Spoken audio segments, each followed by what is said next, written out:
الحمد للہ رب العالمین والصلاة والسلام علی خاتم النبیین اما بعد فاعوذ باللہ من الشیطان الرجیم بسم اللہ الرحمن الرحیم۔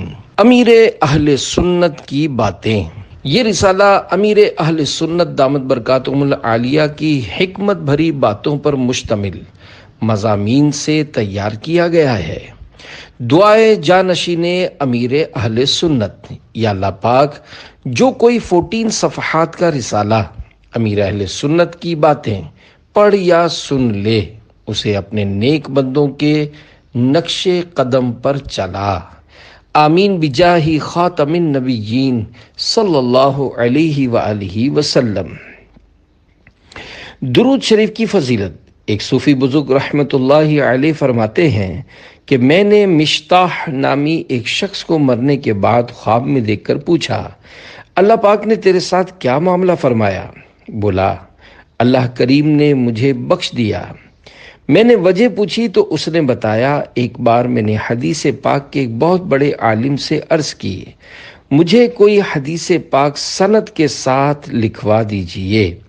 چنانچہ حدیث لکھواتے ہوئے جب سید عالم صلی اللہ علیہ وآلہ وسلم کا مبارک نام آیا تو محدث صاحب نے درود پاک پڑھا۔ انہیں دیکھ کر میں نے بھی بلند آواز سے درود پاک پڑھا۔ جب وہاں بیٹھے ہوئے لوگوں نے سنا تو انہوں نے بھی درود پڑھا، جس کی برکت سے اللہ پاک نے ہم سب کو بخش دیا۔ صلو علی الحبیب صلی اللہ علی محمد۔ بڑے بول مت بولیے۔ حضرت عمر بن عبدالعزیز رحمۃ اللہ علیہ نے اپنے بیٹے عبد الملک کو نصیحت بھرا ایک خط روانہ فرمایا، جس میں ایک نصیحت یہ بھی تھی، اپنی گفتگو کے ذریعے فخر کرنے یعنی بڑے بول بولنے اور خود پسندی سے بچتے رہو۔ اے عاشقان رسول، ہم سے جو بھی اچھا کام ہوتا ہے وہ صرف اللہ پاک کی رحمت اور اس کے فضل ہی سے ہوتا ہے، اس میں ہمارا اپنا کوئی کمال نہیں ہوتا، مگر بعض لوگ مختلف مواقع پر فخریہ باتیں کرتے اور اپنے بارے میں بڑے بول بولتے نہیں تھکتے۔ مثلاً ہم نے جو دین کا کام کیا ہے ایسا کبھی کسی نے نہیں کیا، میں نے جو کتاب لکھی ہے ایسی کتاب کبھی کسی نے نہیں لکھی، یا ایسی کتاب کوئی لکھ کر تو دکھائے۔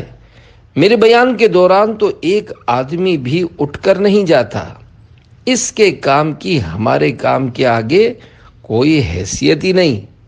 میرے علم کے آگے فلاں کے علم کی حیثیت ہی کیا ہے، وہ تو ابھی بچہ ہے، ہم تو اس میدان کے پرانے کھلاڑی ہیں وغیرہ۔ اس طرح کے کئی بڑے بول ہمارے ہاں عام طور پر لوگ بول دیتے ہیں، جو کہ انہیں نہیں بولنے چاہیے۔ یاد رہے کہ تکبر کے مختلف اسباب اور انداز وغیرہ حجت الاسلام حضرت امام محمد بن محمد غزالی رحمۃ اللہ علیہ نے اپنی کتاب احیاء العلوم میں بیان فرمائے ہیں۔ چنانچہ آپ رحمۃ اللہ علیہ زبان کے ذریعے تکبر کے تحت لکھتے ہیں، مثلاً ایک عبادت گزار فخر کے طور پر اور دیگر عبادت گزار لوگوں کے بارے میں زبان درازی کرتے اور ان کی عیب جوئی کرتے ہوئے کہتا ہے کہ فلاں عبادت گزار ہے، کون؟ اس کا عمل کیا ہے؟ اسے بزرگی کہاں سے ملی؟ میں نے اتنے عرصے سے نفل روزہ نہیں چھوڑا، نہ عبادت کے سبب راتوں کو سویا، روزانہ 1 مرتبہ قرآن کریم ختم کرتا ہوں، جبکہ فلاں شخص سحری تک سویا رہتا ہے اور تلاوت قرآن بھی زیادہ نہیں کرتا۔ فلاں آدمی نے مجھے تکلیف دینا چاہی تو اس کا بیٹا مر گیا یا مال لٹ گیا، وہ بیمار ہو گیا وغیرہ۔ اس طرح دبے لفظوں میں اپنی کرامت کا بھی دعویٰ کر رہا ہوتا ہے۔ یوں ہی ایک عالم فخر کرتے ہوئے کہتا ہے، میں مختلف فنون کا جامع ہوں، حقائق سے آگاہ ہوں، میں نے مشائخ کرام میں سے فلاں فلاں کو دیکھا ہے، لہذا تو کون ہے؟ تیری فضیلت اور تیری اوقات ہی کیا ہے؟ تو نے کس سے ملاقات کی ہے اور کس سے حدیث کی سماعت کی ہے۔ یہ تمام باتیں وہ اس لیے کرتا ہے کہ سامنے والے کو حقیر اور خود کو عظیم قرار دے۔ بعض لوگوں کی عادت ہوتی ہے کہ وہ اس طرح کہتے ہیں کہ اپنا مرید ہے، میرا شاگرد ہے، مجھے یعنی سگے مدینہ کو، امیر اہل سنت کو یہ بھی اچھا نہیں لگتا۔ ہاں ضرورت بولنا الگ بات ہے، یا پھر اگر کوئی بہت ہی پہنچی ہوئی ہستی ہو، جیسا کہ میرے مرشد کریم غوث پاک حضرت شیخ عبد القادر جیلانی رحمت اللہ علیہ کہ انہوں نے فرمایا، مریدی لا تخف اللہ ربی، یعنی میرے مرید مت خوف کر، اللہ پاک میرا رب ہے۔ تو یہ ان کو جچتا ہے، ان کو اس طرح کی بات کرنا کوئی معیوب نہیں ہے۔ بعض لوگ کسی کو دعا دیتے ہوئے کہتے ہیں، جا بچہ، جا بیٹا، جا بھائی، میری دعا تیرے ساتھ ہے۔ مجھے تو یہ جملے بولنا بھی کچھ مناسب نہیں لگتے۔ الحمدللہ اس طرح بولنے کی میری عادت نہیں ہے۔ اگر کسی کو دعا دینی بھی ہے تو یوں کہنا چاہیے، اللہ کریم آسانی کرے، اللہ خیر کرے، انشاءاللہ سب بہتر ہو جائے گا۔ البتہ یہ کہنا کہ میری ماں کی دعا میرے ساتھ ہے، یہ الگ چیز ہے، اس میں حرج نہیں۔ اللہ کریم ہمیں دیگر گناہوں کے ساتھ ساتھ زبان کی آفتوں سے بھی محفوظ فرمائے۔ آمین بجاہ خاتم النبیین صلی اللہ علیہ وآلہ وسلم۔ میں اخبار پڑھنے سے کیوں بچتا ہوں؟ ایک مرتبہ کسی نے مجھے ایک پمفلٹ دیا جس میں کسی کی طرف کچھ عیوب منسوب کیے گئے تھے۔ میں نے وہ پمفلٹ پڑھے بغیر جیب میں رکھ لیا اور اس طرح غور کرنے لگا کہ اگر میں اس پمفلٹ کو پڑھوں گا تو کہیں گناہ تو نہیں ملے گا۔ پھر میں نے پمفلٹ دینے والے کی توجہ اس پہلو کی طرف کرنے کے لیے ان سے پوچھا کہ اس کو پڑھنے میں کتنی نیکیاں ملیں گی؟ اس نے جواب دیا، نیکی تو کوئی نہیں ملے گی۔ میں نے کہا کہ جس کے بارے میں یہ پمفلٹ ہے، اگر اسے یہ معلوم ہو جائے کہ آپ نے مجھے یہ پمفلٹ دیا اور میں نے اسے پڑھا تو وہ خوش ہوگا یا ناراض؟ اس نے جواب دیا، ناراض۔ میں نے کہا کہ جس پمفلٹ کے پڑھنے میں نقصان ہی نقصان ہو تو اسے پڑھنا ہی نہیں چاہیے، لہذا میں نے وہ پمفلٹ ضائع کر دیا۔ اے عاشقان رسول، جس طرح کسی مسلمان میں پائی جانے والی برائیوں کا پیٹھ پیچھے تذکرہ کرنا غیبت، جبکہ اس کے اندر ان برائیوں کے نہ پائے جانے کی صورت میں بیان کرنا بہتان کہلاتا ہے، ایسے ہی لکھ کر چھاپنے کا بھی معاملہ ہے۔ بلا اجازت شرعی مسلمان کی کردار کشی حرام اور جہنم میں لے جانے والا کام ہے، چاہے وہ زبان سے بول کر ہو، اخبار کے ذریعے ہو یا پمفلٹ کی صورت میں۔ جو احکام زبان سے کہنے کے ہیں وہی قلم سے لکھنے کے بھی ہیں، جیسا کہ میرے آقا اعلی حضرت امام اہل سنت مولانا شاہ امام احمد رضا خان رحمۃ اللہ علیہ فرماتے ہیں، القلم احد اللسانین، یعنی قلم بھی ایک زبان ہے، جو زبان سے کہے پر احکام ہیں وہی قلم پر بھی ہیں۔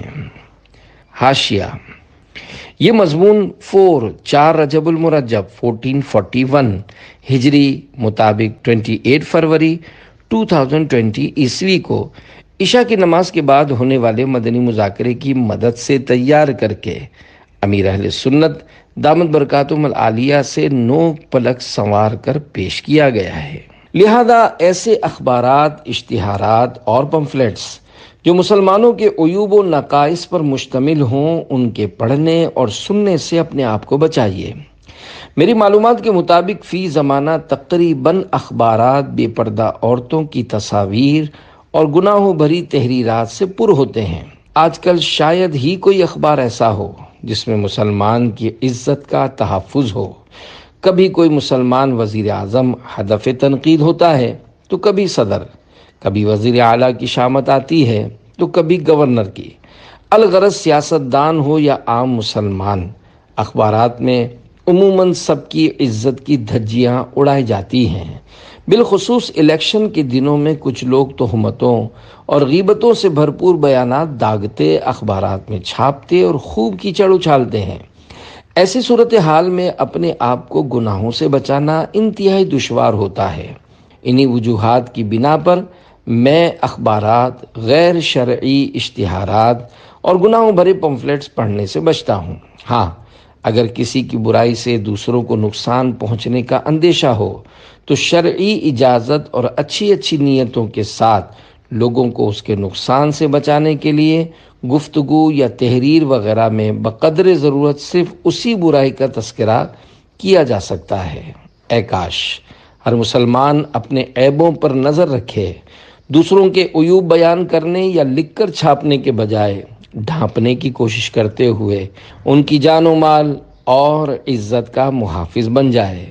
اللہ پاک ہمیں دوسروں کے عیبوں پر نظر رکھنے کے بجائے اپنے عیبوں کو تلاش کر کر کے انہیں دور کرتے رہنے کی توفیق عطا فرمائے۔ آمین بجاہ خاتم النبیین صلی اللہ علیہ وآلہ وسلم۔ عطاریوں کے لیے بشارت۔ نحمدہ ونصلی علی رسولہ الکریم، اما بعد۔ الحمدللہ، جب سے میں نے ہوش سنبھالا ہے اپنے دل میں پیارے محبوب کریم صلی اللہ علیہ وآلہ وسلم کی محبت کے چشمے پھوٹتے محسوس کیے ہیں۔ عشق رسول کا جام مجھے میرے غوث پاک نے پلایا، میرے اعلیٰ حضرت نے پلایا رحمت اللہ علیہما۔ الحمدللہ، مجھ پر یہ خصوصی فیضان ہے کہ مجھے سرکار مدینہ صلی اللہ علیہ وآلہ وسلم سے، انبیاء کرام علیہم الصلاۃ والسلام سے، تمام صحابہ کرام سے، تمام اہل بیت اطہار خصوصاً شہدائے کربلا سے بڑا پیار ہے، رضی اللہ عنہم اجمعین۔ اولیاء کرام رحمت اللہ علیہم سے بڑی محبت ہے، خصوصاً غوث پاک رحمت اللہ علیہ سے میں بڑی عقیدت رکھتا ہوں۔ اللہ پاک کی رحمت سے سادات کرام کا احترام میں اپنی نس نس میں پاتا ہوں، اور میں امید کرتا ہوں کہ انشاءاللہ جو میرے ذریعے غوث پاک رحمت اللہ علیہ کا مرید ہوگا، عطاری بنے گا، انشاءاللہ وہ کبھی بھی میٹھے میٹھے آقا محمد مصطفیٰ صلی اللہ علیہ وآلہ وسلم، تمام انبیاء کرام علیہم الصلاۃ والسلام، تمام اہل بیت اطہار بشمول مولا مشکل کشا علی المرتضیٰ شیر خدا اور حسنین کریمین اور تمام صحابہ کرام بشمول حضرت امیر معاویہ رضی اللہ عنہم اجمعین، ان پاک ہستیوں سے غداری نہیں کر سکتا، بلکہ جو کسی جامع شرائط شیخ کا مرید ہوگا اور میرے سلسلے میں طالب ہوگا، انشاءاللہ وہ بھی ان پاک ہستیوں کا کبھی بھی باغی نہیں بنے گا۔ دعائے عطار۔ یا اللہ پاک میرے کہے کی لاج رکھ لے، میرے مولا 25 رمضان مبارک 1439 ہجری کو میں نے حسن ظن کی بنا پر یہ چند کلمات نگران شورا حاجی عمران عطاری کے مطالبے پر عرض کیے ہیں۔ اے اللہ میری لاج رکھ لے کہ ایسا ہی ہو، ہم عمر بھر انبیاء کرام علیہم السلام کی، صحابہ کرام علیہم رضوان کی، اولیاء کرام رحمت اللہ علیہم کی محبتوں کا دم بھرتے رہیں، سرکار اعلیٰ حضرت مولانا شاہ امام احمد رضا خان رحمت اللہ علیہ کے گن گاتے رہیں، اسی پر ہمارا خاتمہ ایمان کے ساتھ ہو۔ آمین بجاہ خاتم النبیین صلی اللہ علیہ وآلہ وسلم۔ امیر اہل سنت دامت برکاتہم العالیہ کتابیں کیسے لکھتے ہیں؟ ایک مدنی مذاکرے میں سڈنی آسٹریلیا سے ایک بچے عبداللہ عطاری نے سوشل میڈیا کے ذریعے شیخ طریقت امیر اہل سنت حضرت علامہ مولانا محمد الیاس عطار قادری دامت برکاتہم العالیہ سے سوال کیا کہ آپ نے 600 صفحات کی کتاب فیضان نماز لکھی تو کیا اس کے لکھنے سے آپ کے ہاتھوں میں درد نہیں ہوا؟ امیر اہل سنت دامت برکاتہم العالیہ نے اس کے جواب میں جو کچھ ارشاد فرمایا اس کا خلاصہ یہ ہے کہ عام طور پر کتاب 1 گھنٹے یا 1 دن میں نہیں لکھی جاتی اور نہ ہی مسلسل لکھتے رہنے کی ترکیب ہوتی ہے۔ اب تو کمپوزنگ کا دور ہے، مجھے کتاب کی کمپوزنگ نہیں آتی۔ دعوت اسلامی کی مجلس المدینۃ العلمیہ اسلامک ریسرچ سینٹر کی جانب سے کافی مواد کمپوز شدہ بھی مل جاتا ہے۔ کچھ مشورے دے کر منگوانا بھی پڑتا ہے، کچھ کتابوں سے نکال کر کمپوز کروانا بھی پڑتا ہے، جگہ بجگہ قلم بھی چلانا پڑتا ہے۔ کام کے دوران پیج میں گیپس، وقفے بھی آتے رہتے ہیں، اس لیے ہاتھوں میں درد رہنا ضروری نہیں۔ تاہم اب کی بار میرے ساتھ ایسا معاملہ ہوا کہ بسا اوقات قلم پکڑنے سے میرے ہاتھ کی انگلیاں اکڑ جاتی تھیں، تو میں نے حکیم صاحب کا بتایا ہوا علاج کیا، جس سے الحمدللہ میری انگلیاں ٹھیک ہو گئیں۔ اب بھی کچھ نہ کچھ لکھنے کا کام تو کر رہا ہوں، مگر الحمدللہ کئی روز سے میری انگلیاں اکڑی نہیں۔ مگر ظاہر ہے کہ کام کرتے کرتے کبھی آدمی کو تکلیف ہو بھی سکتی ہے، نیز لکھنا ایک دماغی کام بھی ہے، اور لکھتے ہوئے کبھی دماغ بھی تھکن کا شکار ہو جاتا ہے۔ اے عاشقان رسول جو مجھ سے محبت کرتے ہیں، آپ غور فرمائیے کہ کتابیں کتنی محنت سے لکھی جاتی ہیں، مگر آپ میں سے کئی وہ ہوں گے کہ جو مکتبۃ المدینہ کی کتب و رسائل کو پڑھنا تو دور کی بات مگر آپ میں سے کئی وہ ہوں گے کہ جو مکتبۃ المدینہ کی کتب و رسائل کو پڑھنا تو دور کی بات انہیں کھول کر بھی نہیں دیکھتے ہوں گے۔ آپ لوگوں کو مجھ پر ان معنوں میں رحم کرنا اور میری ہمدردی کرنی چاہیے کہ میں اللہ پاک کی رضا پانے کے لیے آپ لوگوں ہی کے لیے لکھتا ہوں کہ میرے مدنی بیٹے اور مدنی بیٹیاں ان کتابوں کو پڑھیں اور اپنی آخرت کی بہتری کا سامان کریں۔ اللہ پاک ہمیں اچھی نیتوں کے ساتھ مکتبۃ المدینہ سے پرنٹ ہونے والی کتب و رسائل پڑھنے کی توفیق عطا فرمائے۔ آمین بجاہ خاتم النبیین صلی اللہ علیہ وآلہ وسلم۔ کتاب لکھنے کی احتیاطیں۔ تصنیف و تالیف کے ذریعے دین کا پیغام لوگوں تک پہنچانا یہ ایک پرانا طریقہ ہے۔ یہ جس قدر اہم ہے اسی قدر مشکل بھی ہے۔ تحریری کام میں کئی طرح کی احتیاطوں کی اشد ضرورت ہے۔ اس حوالے سے چند باتیں عرض کرتا ہوں۔ دینی کتاب، رسالہ یا مضمون لکھنے میں ہمیشہ اللہ پاک کی رضا کو پیش نظر رکھنا چاہیے۔ نام و نمود اور شہرت کی تمنا نہ رکھی جائے۔ حب جاہ سے بچتے ہوئے کتاب پر اپنا نام لکھنا اگرچہ جائز ہے، لیکن اصل مقصود اللہ پاک کی رضا کا حصول ہونا چاہیے۔ لکھتے ہوئے یہ خوف ہونا چاہیے کہ میں نے جو کچھ لکھا ہے کہیں اس کے سبب آخرت میں پھنس نہ جاؤں۔ تحریر کے معاملے میں اخلاص کا معاملہ بھی نہایت نازک ہے۔ نفس و شیطان انسان کو مختلف طریقوں سے ریاکاری اور اپنی واہ واہ کے شوق میں مبتلا کرنے کی کوشش میں لگے رہتے ہیں۔ یاد رکھیے، آیات اور احادیث مبارکہ کی اپنی مرضی سے تفسیر و شرح کرنا حرام ہے۔ صرف مفسرین و شارحین کی رائے نقل کی جائے۔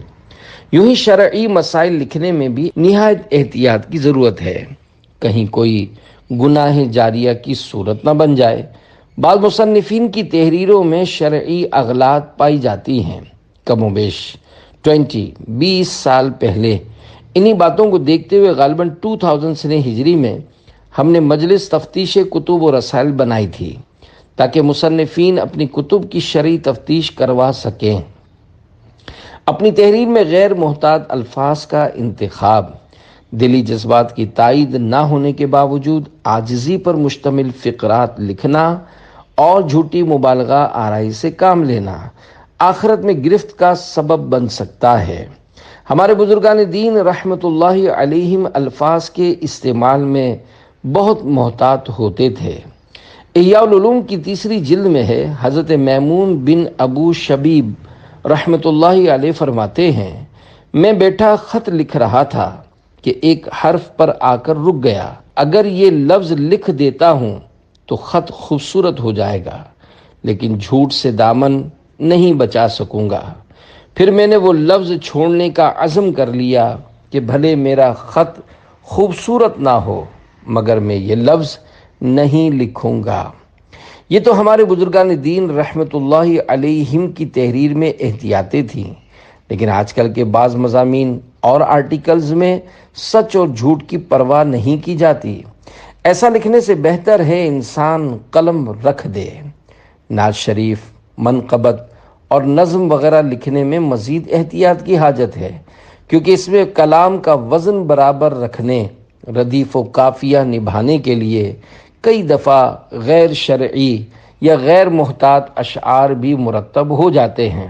لہذا سلامتی و عافیت اسی میں ہے کہ جو مضبوط عالم دین فن شاعری میں ماہر اور ذخیرہ الفاظ کا حامل نہ ہو، وہ حمد و نعت وغیرہ منظوم کلام مرتب کرنے کی کوشش نہ کرے۔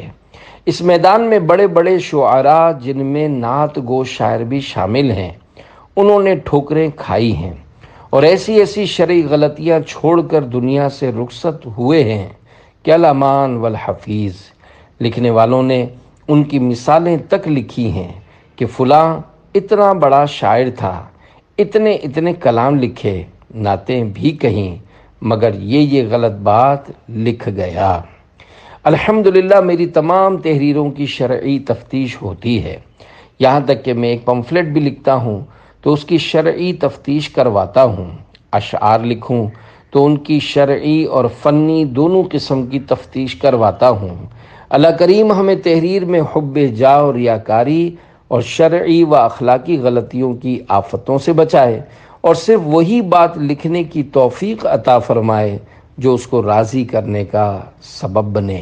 آمین بجاہ خاتم النبیین صلی اللہ علیہ وآلہ وسلم۔ دعوت اسلامی کا کیا ہوگا؟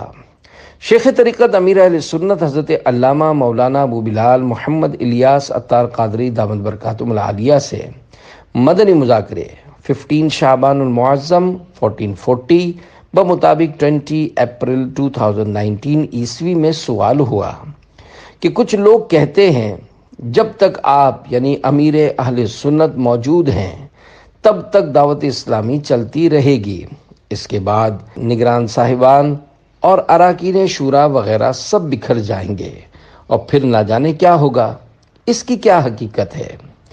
آپ دامت برکاتہم العالیہ نے جواب میں فرمایا، بعض لوگ یہ سمجھتے ہیں کہ میرے مرنے کے بعد دعوت اسلامی ختم ہو جائے گی، انشاءاللہ الکریم ایسا نہیں ہوگا۔ الحمدللہ میں نے اپنی اولاد اور تمام دعوت اسلامی والوں کو مرکزی مجلس شورا کی اطاعت کرنے کی تاکید کی ہے اور بارہا مدنی مذاکروں میں اور بڑی راتوں کے اجتماعات میں یہ اعلانات بھی کیے ہیں کہ ہم نے دعوت اسلامی میں مرکزی مجلس شورا کے ماتحت رہ کر ہی مدنی کام کرنا ہے، مرکزی مجلس شورا کی مخالفت نہیں کرنی۔ دعوت اسلامی کوئی دکان یا ترکہ یعنی وراثت نہیں ہے جو میرے مرنے کے بعد میری اولاد میں تقسیم ہوگا، بلکہ دعوت اسلامی میں جو کام کرے گا اس کو سلام ہے۔ اللہ کے فضل و کرم سے مرکزی مجلس شورا کام کر رہی ہے اور یہ کرتی رہے گی۔ مرنا سب کو ہے، اگر کسی کے انتقال سے دین کا کام رک جاتا تو کائنات کی سب سے بڑی ہستی کہ جن کی بدولت ہمیں اسلام ملا یعنی ہمارے مکی مدنی آقا صلی اللہ علیہ وآلہ وسلم کے ظاہری پردہ فرمانے کے باوجود دین کا کام نہیں رکا، تو الیاس قادری کس حساب میں ہے؟ اس کے مرنے سے کیا ہوتا ہے؟ جو میرے لیے دین کا کام کرتا ہے آج سے ہی اس کو خدا حافظ، اور جو اللہ کے لیے دین کا کام کرتا ہے وہ آج بھی کرے اور میرے مرنے کے بعد بھی کرے۔ یہ نہ سوچے کہ الیاس قادری چلا جائے گا تو یوں ہو جائے گا یا الیاس قادری کے بعد کیا ہوگا، یہ سب شیطانی وسوسے ہیں، اس سے ہم سب کو بچنا چاہیے۔ جیتے جی بھی تو کچھ ہو سکتا ہے، ایسی کئی تحریکیں ہوتی ہیں کہ جن کے قائدین زندہ اور صحت مند ہوتے ہیں مگر ان کی تحریکیں ختم ہو جاتی ہیں۔ بہرحال یہ میری وصیت ہے کہ میرے مرنے کے بعد بھی آپ نے دعوت اسلامی کی مرکزی مجلس شورا کو ہی فوقیت دینی ہے، یہ جس طرح چاہے اسی طرح دعوت اسلامی کے ذریعے دین کی خدمت کرنی ہے، مرکزی مجلس شورا سے کبھی بھی غداری نہیں کرنی اور جو مرکزی مجلس شورا کی مخالفت کرے اس کا ساتھ بھی نہیں دینا ہے۔ اللہ پاک خائنین کی نظر بد سے میرے دعوت اسلامی والوں کو اور میری لاڈلی مرکزی مجلس شورا کو محفوظ رکھے اور ان سب کو اخلاص کے ساتھ دین کی خوب خدمت کرنے کی سعادت بخشے۔ آمین بجاہ خاتم النبیین صلی اللہ علیہ وآلہ وسلم۔ اللہ کرم ایسا کرے تجھ پہ جہاں میں، اے دعوت اسلامی تیری دھوم مچی ہو۔ میری داڑھی کیسے نکلی؟ حکایت۔ شیخ طریقت امیر اہل سنت حضرت علامہ مولانا ابو بلال محمد الیاس اتار قادری رضوی دامت برکاتہم العالیہ فرماتے ہیں، برسوں پرانا واقعہ ہے۔ سندھ پاکستان کے ایک شہر نواب شاہ میں ایک 17 سالہ اسلامی بھائی کی گھنی داڑھی دیکھ کر میں نے تعجب کا اظہار کیا۔ اس پر انہوں نے انکشاف کیا کہ میں چہرے پر دمبی کا دودھ لگایا کرتا تھا۔ میں نے مارچ 2017 میں اس اسلامی بھائی سے رابطہ کر کے تصدیق چاہی تو انہوں نے بتایا کہ آپ 1993 میں جب نواب شاہ آئے تھے، یہ اس وقت کا واقعہ ہے۔ اب میری عمر 41 سال ہو چکی ہے۔ الحمدللہ میں 10 برس کی عمر سے مدنی ماحول میں آ گیا تھا اور امامہ شریف بھی سجا لیا تھا۔ میری داڑھی نہیں نکل رہی تھی۔ ہمارے گھر پر ایک صاحب دودھ دینے کے لیے آتے تھے، ہم ان کو چاچا حاجی کہا کرتے تھے۔ انہوں نے مجھے امامہ شریف میں دیکھ کر خوشی کا اظہار کرتے ہوئے کہا، تم بکری یا دمبی کا کچا دودھ چہرے پر لگایا کرو، انشاءاللہ داڑھی نکل آئے گی۔ تو میں نے کہا دودھ بھی آپ ہی لا کر دیجئے۔ چنانچہ وہ جب بکری یا دمبی کا دودھ لے آتے، میں سونے سے پہلے داڑھی اگنے کی جگہ پر لگا لیتا اور فجر کے لیے اٹھتا تو منہ دھو لیا کرتا۔ میں نے کئی دفعہ ایسا کیا اور الحمدللہ دودھ لگاتے رہنے سے آخر کار میری داڑھی بھی نکل آئی اور گھنی بھی ہو گئی۔ اللہ پاک سے عافیت مانگیے۔ کروڑوں حنبلیوں کے پیشوا حضرت امام احمد بن حنبل رحمۃ اللہ علیہ فرماتے ہیں کہ میں قرآن کریم یاد کرتا رہتا تھا، پھر جب علم حدیث کی طرف مائل ہوا تو اس علم میں میری مشغولیت بڑھ گئی اور میں نے اپنے آپ سے کہا کہ قرآن پاک کب یاد کروں گا؟ تو میں نے اپنے رب سے دعا کی کہ یا اللہ حفظ قرآن کریم کی سعادت عطا کر کے مجھ پر احسان فرما، مگر اس وقت عافیت کے الفاظ نہیں کہے تھے۔ دعا تو قبول ہوئی، مگر اس کی قبولیت کی صورت یوں بنی کہ جب مجھے قید کیا گیا تو اس دوران میں نے قرآن کریم یاد کر لیا۔ لہذا اللہ پاک سے جب تم کسی حاجت کا سوال کرو تو ساتھ میں عافیت بھی مانگا کرو۔ اے عاشقان رسول، عافیت کا مطلب ہے سلامتی۔ لہذا مثلاً اللہ پاک سے نوکری کے لیے دعا کرنی ہے تو اس طرح دعا مانگیے کہ یا اللہ پاک فلاں نوکری اگر میرے حق میں بہتر ہو تو مجھے عافیت و سلامتی کے ساتھ وہ نوکری ملے۔ رب کریم سے صرف عافیت ہی مانگنے کی اہمیت کے متعلق 4 فرامین آخری نبی صلی اللہ علیہ وآلہ وسلم۔ نمبر 1، اللہ پاک کے پیارے نبی صلی اللہ علیہ وآلہ وسلم کی بارگاہ میں ایک شخص نے حاضر ہو کر عرض کی، اے اللہ کے رسول، سب سے افضل دعا کون سی ہے؟ ارشاد فرمایا، اپنے رب سے عافیت اور دنیا و آخرت کی بھلائی مانگو۔ دوسرے دن حاضر ہو کر پھر اس نے عرض کی، اے اللہ کے رسول، سب سے افضل دعا کون سی ہے؟ نبی کریم صلی اللہ علیہ وآلہ وسلم نے اسی کی مثل یعنی پہلے دن جو جواب عطا فرمایا تھا اسی طرح کا جواب ارشاد فرمایا۔ اس شخص نے تیسرے دن حاضر ہو کر پھر وہی سوال کیا۔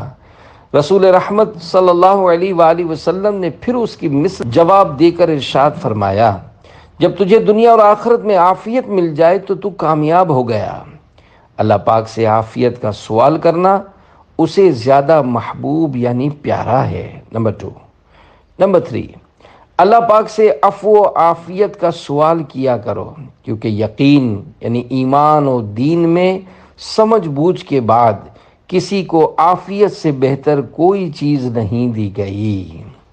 نمبر 4، بندہ اس دعا اللہم انی اسألک المعافات فی الدنیا والآخرہ، یعنی اے اللہ میں تجھ سے دنیا و آخرت میں عافیت کا سوال کرتا ہوں سے افضل کوئی دعا نہیں مانگتا۔ حکیم الامت مفتی احمد یار خان رحمۃ اللہ علیہ فرماتے ہیں، معافات میں جسمانی، روحانی، نفسانی، شیطانی تمام آفتوں سے سلامتی شامل ہے۔ نیز صوفیاء کرام فرماتے ہیں کہ عافیت اسی میں ہے جس میں رب راضی ہے، عافیت اسی میں ہے جس میں رب راضی ہے۔ لہذا حضور انور صلی اللہ علیہ وآلہ وسلم کا خیبر میں زہر کھا لینا، فاروق اعظم کا مصلی مصطفیٰ پر خنجر کھا کر شہید ہونا، عثمان غنی کا قرآن پاک پڑھتے ہوئے ذبح ہو جانا، امام حسین کا بے آب و دانہ مثل پروانہ شمع مصطفی پر نثار ہو جانا عافیت ہی تھا۔ لہذا رب کریم سے وہ عافیت مانگو جو اس کے علم میں ہمارے لیے عافیت ہے، نہ وہ جو ہمارے علم میں ہمارے لیے عافیت ہو۔ اللہ پاک ہمیں دونوں جہاں میں عافیت و سلامتی عطا فرمائے، آمین بجاہ خاتم النبیین صلی اللہ علیہ وآلہ وسلم۔